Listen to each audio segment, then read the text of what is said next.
Hello, lovelies, and welcome back to Seriously Now. I'm Lex Carline, and I hope you're having a wonderful week so far. Now, Christmas is nearly upon us, and I imagine a few of you, or maybe a lot of you, like myself, have been watching your children's nativity plays. And that's what I spent last night doing. Have to say, very proud Mama Bear over here, although my darling angel, because that's what she was, had to be the loudest, and at some points obnoxiously loud. But she's 5, so it's cute. What have your little ones been in their plays? Come on, let me know. Right. This week, we're going to be talking about a case that is not only infamous in Los Angeles, but across a lot of the world. It is a gruesome murder, just to warn you. And just like last week's Michael Malloy, although this person was an American national, she moved to California in search of that elusive American dream. But sadly, her dream would also be cut short in the most horrific way. Her case remains unsolved to this very day. I am talking about Elizabeth Short, also known as Betty, or more commonly by the posthumous nickname the Black Dahlia, possibly given due to the fact that Elizabeth dyed her hair black and wore black clothes. It's a fair assumption. Now, with Elizabeth being also known as Betty, I probably am going to flick between the two. I have in my notes both Elizabeth and Betty, so just know I am talking about the same person. Now, Elizabeth was born on July the 29th, 1924, in Hyde Park, Massachusetts, to Cleo and Phoebe May Short. She was the middle of 3 girls, with older sister Virginia and younger sister Muriel, who actually are both still alive today, aged 103 and 94 respectively. So in 1926, the family moved to Medford, Massachusetts, which is where Elizabeth would grow up. When she was just 5, her father disappeared. His car was later found near a lake, apparently abandoned, and this led to them believing that he had committed suicide. But it would later turn out that he hadn't. Huh? Yeah. He randomly decided one day to write to Phoebe at the family home on Salem Street and to try and apologise for just up and leaving the family like that, and, for letting them think he was dead. Unsurprisingly, and also good on her, Phoebe was done with Cleo and his antics, and she refused to take him back. Now, I'm not being funny, but did he really expect it to go any differently? What, he seriously thought they were going to welcome him back with open arms? Oh, we thought you were dead. Oh, yes, of course, come back, the lie's not a problem. Idiot. So this is when Cleo moved to the West Coast. And for those of you that don't know, Massachusetts is on the East Coast. Elizabeth was a pretty girl with blue eyes and brown hair. She did suffer from asthma, and in 1940 she was sent to Florida for the winter months, and then back to Medway in the spring. Rinse and repeat for 1941 and 1942. Not a bad way to spend your winters, really. I mean, I'd rather be in the Florida sunshine than the dreariness that's outside in Wales at the moment. At the end of 1942, then aged 18, Elizabeth had developed a passion for movies, and as such decided to visit her father, which went, well. For a short time the pair got along, but it wasn't long before things fell apart and Cleo kicked Elizabeth out for not doing anything with her life. Although it was rumoured that he really kicked her out because he didn't approve of his daughter dating a lot of different men. But in January of 1943, Betty got a job at Camp Cook, which was an army camp and is now actually Vandenberg Air Force Base. And she worked here as a civilian clerk. And in the short time that she was there, she was voted Camp Cutie. If you've ever seen a picture of her, you'll see why. But in September 1943, 19-year-old Elizabeth, naughty naughty, was arrested for drink driving. And as such, because she was underage, I believe, she was sent back to Medford. And so, as was par for the course, she would winter in Miami Beach, Florida, and work as a waitress. Now, despite her underage drink driving conviction, the adult Betty didn't actually drink, smoke, or even swear. Now, at the end of December 1944, Elizabeth, whilst in Miami Beach for the winter, met Major Matthew M. Gordon, and the pair quickly fell in love and got engaged. And they lived happily ever after, right? Well, given what we talk about here? Wrong. Tragically, Just days before the end of World War II in 1945, Major Gordon would be killed in a plane crash. Elizabeth was heartbroken. The following July, Elizabeth would travel to Los Angeles to visit an old boyfriend, Joseph Fickling. But, unfortunately, given that this was the time before mobile phones and the internet, when she arrived, she discovered that he'd actually moved to another state. So that messed up her plans a little bit. This left Elizabeth to stay in hotels and also sofa surfing with friends. She would never stay in one place too long, and this homelessness made Elizabeth vulnerable. Which it does. I've done the sofa surfing and staying with friends and the odd sleep in my car, and you don't always realise how vulnerable you are until, well, in my case, until you're out of it. So December 1946, and Betty went off to San Diego, where she stayed for a few weeks until, on the 8th of January 1947, she met Robert Manley, also known as Red, due to his red hair. It's one nickname I don't think I've ever had, but, well, apparently we were called redheads because there wasn't a name for the colour orange at the time. But let's be fair, we're not red, we're orange. We are very orange, some of us. Red offered to drive Betty back to LA. They did spend the night at a motel, but Red always stood by his claim that they did not sleep together. It was just catching some Z's. The next day, Red took Betty to the LA bus station, where he says that she dropped off her luggage, and then he took her on to the Biltmore Hotel, where Betty had lied about meeting her sister. I mean, you're with a strange man, that's not a bad lie to tell. Oh yes, I'm meeting my sister, so somebody's expecting me. But after her sister hadn't arrived by 6:30 p.m, Red left the hotel to return to his family. Now, what she did for the next 6 days, where she went, who she saw, remains almost a complete mystery until this day. Although what we do know is that at some point during this time, she met her killer. And that's because on January the 15th, 1947, Elizabeth Short's mutilated body was found by another Betty Bersinger, who was taking her 3-year-old daughter for a walk. Just how horrific for the adult, never mind the child. Hopefully the child didn't even notice, because her mother did think that initially the body was a mannequin. Elizabeth Short was just 22 years old at the time of her death. Her body had been dumped in Leimert Park in LA, just a foot or so from the pavement. And as I said, she had been posed in such a way that at first the poor woman, the other Betty, thought that she was a mannequin. Now, this next part is quite graphic, so trigger warning. Elizabeth had been bound and tortured. She had been cut in half at the abdomen. Her breasts had been mutilated.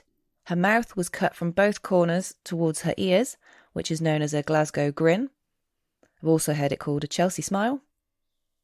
And she had numerous lacerations to her face, intestines and kidneys. She had a loose piece of skin with fat and subcutaneous tissue attached, and it was covered in a crisscross laceration pattern inside her vagina. Her anal opening was markedly dilated. Her stomach was filled mostly with feces and other matter which could not be identified, suggesting she was force-fed before she died. It makes me feel a little bit queasy, I'm not sure about you. Her arms were raised over her head, but bent at the elbows, in kind of a relaxed pose, I suppose. And her legs were spread wide apart. Now, Elizabeth's body had been completely drained of blood, and none was ever found at the scene, which suggests that she was murdered elsewhere and then just dumped in the park. Her body had also been washed, so this suggests somebody that was forensically aware. There had been no attempt whatsoever to conceal the body, and if you've seen the pictures that are available online, you will see she was literally right by the path, in the open, for all to see. And so this led to the theory that the killer liked the shock value of leaving it out in the open. Which is sick, but then, if you can do that to another human being, the leaving them out in the open bit is the minor part, in my opinion. It was determined the lot of the lacerations, including the dilation of the anus, were done after death, and Elizabeth was determined to be anatomically normal and was not pregnant. Her official cause of death was cerebral hemorrhage and shock. They were able to identify Elizabeth Short by her fingerprints, which police actually had on file twice, once from her employment at the army camp and the second from her arrest. Her father Cleo, who we already know is a bit of an arse after dipping out on his family and letting them think he was dead, well, he refused to formally identify Elizabeth, even though he was in the same state, on the same coast. He left it for Phoebe, her mother, to do. Cleo also refused to attend Elizabeth's funeral. Sign of a guilty conscience, maybe? If only he'd been a better father, blah, blah, blah. But no, even in death, you failed your daughter, you miserable sod. That's being nice, okay? So naturally the murder led to a massive investigation, and as Red, who was 26 at the time, had been the last one to see Betty alive, he was an obvious suspect. Now he was questioned numerous times, paraded in front of the press in handcuffs, and even passed 2 lie detector tests. Yes, I know, they're not admissible in court, but he did also have an alibi. Red would eventually be cleared of all charges, and to this day he remains the only person ever to have been arrested in connection with Elizabeth Short's murder. There were many other suspects, including over 50 what they call confessing Sams, and this is people who admit to crimes they didn't commit to get popular. Surely that's got to be some kind of mental disorder, but none of them were ever put on trial. Mental disorder or just arseholes? Bit of both, maybe. On January the 24th, so just under 10 days after the murder, the LA Examiner's Office received an anonymous package which contained Betty's birth certificate, social security card, photos, newspaper clippings about her dead fiancé Matt Gordon, an address book belonging to one of her friends Mark Hansen, with some pages missing, and also a poison pen letter reading, "Here is, Dahlia's belongings. Letter to follow." The letter had been soaked in gasoline to remove the fingerprints, so most likely the killer just revelling in their notoriety. Now, police think that this letter is the only one sent by this particular person. A few more letters would be received by someone calling themselves the Black Dahlia Avenger, but these letters did not contain anything of Betty's and may well have just been hoaxes. Don't do that. That's just arsehole behaviour. Imagine if it was your loved one who had been murdered and you wanted the person caught. Then dipshits do this? No. Just no. So the day after the poison pen letter, Betty's purse and one of her shoes was found in a dumpster just a few miles from where her body was found. Red was able to identify them, but it didn't provide a lead, as they'd hoped. Shame. Now, as I said, there were many suspects, and this actually included a Chicago police officer, but there was only ever one arrest. But one of the more compelling, or potentially most compelling, and notorious suspects was George Hill Haddell Jr., 39 at the time of the murder. Now, Haddell was ruled out as a suspect at the height of the investigation, but his own son to this day believes that his dad did it, and that he possibly murdered others. So, who was Haddell Jr.? Well, he was an LA native, and by all accounts a very intelligent man. He graduated high school at 15, rather than 18 in the States, and enrolled at the California Institute of Technology. But he was kicked out at 16 for having an affair with a professor's wife. And not just having an affair, he got her pregnant. Naughty boy. He had a son at age 21 with a woman named Amelia, and by the 1930s he was married to Dorothy Anthony, and they had a daughter named Tamar. In 1932, Haddell went to Berkeley to study medicine, and then on to the University of San Francisco, where he obtained his medical degree in 1936.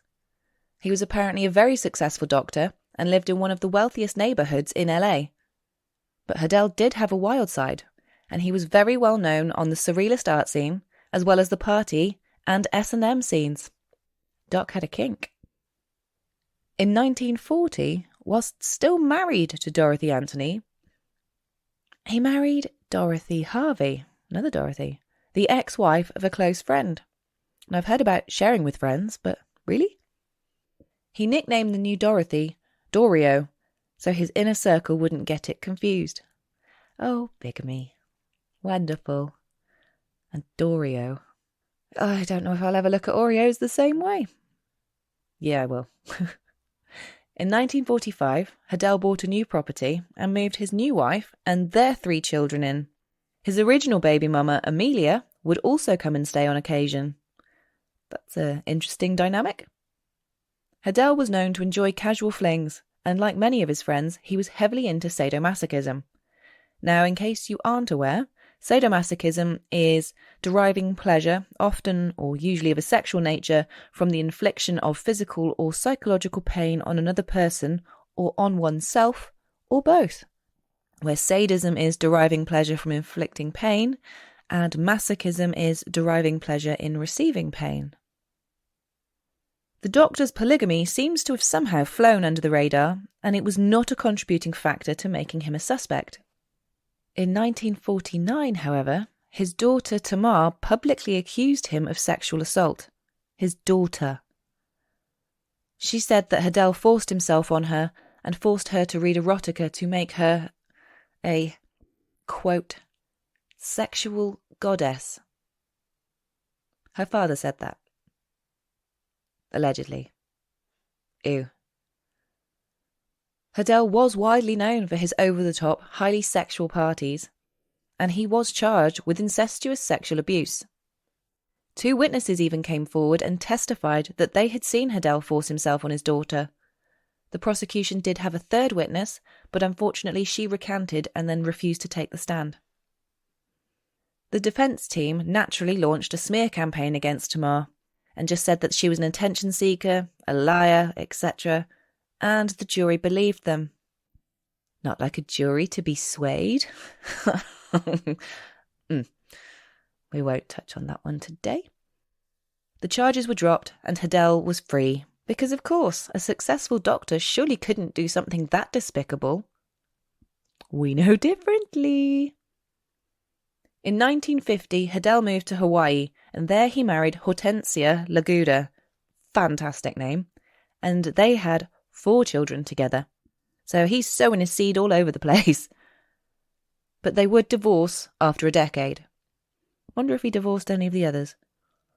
But whilst in Hawaii, Hadel became a psychologist, before moving to the Philippines, and then returning to San Francisco, where he died in 1999. Now, the police were interested in Hadel for a number of reasons. First, his sexual assault charges, although he wasn't convicted, put him on a list of sex criminals in the vicinity of where Betty's body was found. And also that he was a well-respected doctor with some surgical experience. The grisly, precise incisions that Betty suffered suggested medical knowledge. Several witnesses say they saw Hadel and Betty together and that she was one of his many flings. The police did bug Hadel's house in 1950. I wonder if he found out and that's why he fled, moved to Hawaii. Speculation, but I think probable. The police had hours of recordings and they even managed to catch Hadel saying, "Supposing I did kill the Black Dahlia. They can't prove it now. They can't talk to my secretary anymore because she's dead. They thought there was something fishy. Anyway, now they may have figured it out. Killed her. Maybe I did kill my secretary." God, I bet that was so frustrating for the police. Now, Dr. Hadel's son Steve, who himself is a former LAPD detective, began his own investigation into his father after going through his belongings after he died. Steve found a photo album, and in the back of this particular photo album was a picture of a woman who looked just like Elizabeth. After 20 years, he believes he has found mounting evidence that his father not only killed Elizabeth, but other women as well. Steve's investigation connecting his father to Elizabeth's murder is the only one to have been given support from the district attorney, which is why I'm mentioning it here. Because otherwise, we have bupkis. Now, Steve says the letters written to the police match his father's distinctive handwriting. He found receipts for cement sacks, and some were believed to have been found at the crime scene. He also includes artwork by the artist Man Ray, who was actually a close personal friend of his father, which seems to depict the murder of Elizabeth Short in his paintings. And it has even been theorised that she modelled for Ray before her death. But I could only find the theory. Steve also said that his father carved a very intricate symbol, which was found on Elizabeth 3 times. 2 on her pubic area, and the 3rd was on the skin flap found inserted in her vagina. Now, this is all circumstantial evidence, but Steve Hadell has written books on his theories, so you can go and read those if you want to. There was even the theory that because of his prominent status, Hadell was protected by the LAPD, because that's never happened before. So that's another plausible theory. Going back to the how could such a respected doctor do such a thing? It would cause panic among the public. Can't trust my doctor. Ah! We know police corruption happens. I'm not even going to try and pretend otherwise. But either way, so far nothing has actually stuck to obtain a conviction against Hadell. Elizabeth Short was buried in Mountain View Cemetery, Oakland, California, because she loved California. And her funeral was the 25th of January 1947, just 10 days after her murder. And in 1993, a memorial to Elizabeth was erected in her hometown of Medford, which is quite sweet. With the last detective who actually worked the case of the Black Dahlia dying on New Year's Eve 2003, we can assume that Elizabeth's killer is more than likely dead too, and as such, we may never know who killed the Black Dahlia. It's always a bummer when these cases are unsolved, and I mean bummer is definitely an understatement, I know. But, yeah, sorry guys, no closure on this one. So let me know what you think. Do you think it was the doctor, or do you think it was someone else? I'm leaning towards the doctor theory, because we have not a lot else, but what a mystery. Okay then. Next week, even though it's Christmas, I will still be uploading for you on Boxing Day with a creepy Christmas episode. So between then and now, I genuinely hope that you all have a wonderful Christmas. Other holidays are available. And thank you so very, very much for joining me on the start of this journey. I'm excited to see what next year brings for Seriously Now. So, my lovelies, as always, you can find me on the socials at Seriously Now Pod. And for your content requests, Seriously You stories, feedback or just to say hi, seriousnowpod@gmail.com. Until next time, stay safe, stay free, Merry Christmas, and stay weird. Bye-bye.